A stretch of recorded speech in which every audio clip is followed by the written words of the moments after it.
Assalamu alaikum wa rahmatullahi wa barakatuh.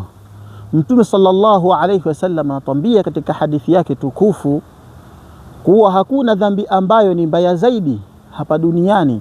Dhambi hiyo Mwenyezi Mungu Subhanahu wa Ta'ala humharakishia adhabu zake hapa duniani mwenye kuitenda dhambi hiyo, pamoja na kumcheleweshea adhabu siku ya Kiyama, bimaana akapewa tena adhabu kutokana na dhambi hiyo aliyofanya hapa duniani. Je, ni dhambi gani hiyo? Min albaghi, Mtume sallallahu alayhi wasallam anasema hakuna dhambi kubwa ambayo kama dhulma wa qati'ati rahim, na kukata koo zetu. Dhambi ya kukata koo imekuwa ni kawaida katika jamii zetu leo hii. Mtu hasemeshani na mama yake, hasemeshani na mjomba wake, hasemeshani na halo yake, imekuwa ni jambo ambalo la kawaida linachukuliwa. Ila Mtume sallallahu alaihi wasallam ametuhadharisha kupitia hadithi hii kutokana na dhambi hii ya kukata koo zetu.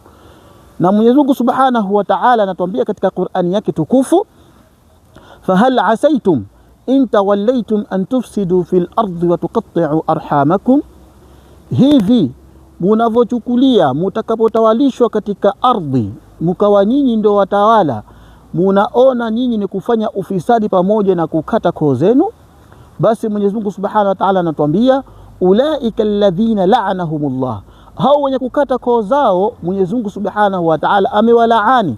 Na kulaaniwa na Mwenyezi Mungu Subhanahu wa Ta'ala maanake ni kuzikosa rehema zake, ni kukosa kukuingiza peponi. Hivyo ndugu zangu Waislamu, tushikamanani, tuziungo koo zetu ili tupate kuungwa na tupate rehema za Mwenyezi Mungu Subhanahu wa Ta'ala, tupate kuungwa mkono na Allah Subhanahu wa Ta'ala na tuzipate rehema zake ili akatuingize peponi. Wa ila huna, wassalamu alaikum wa rahmatullahi wa barakatuh.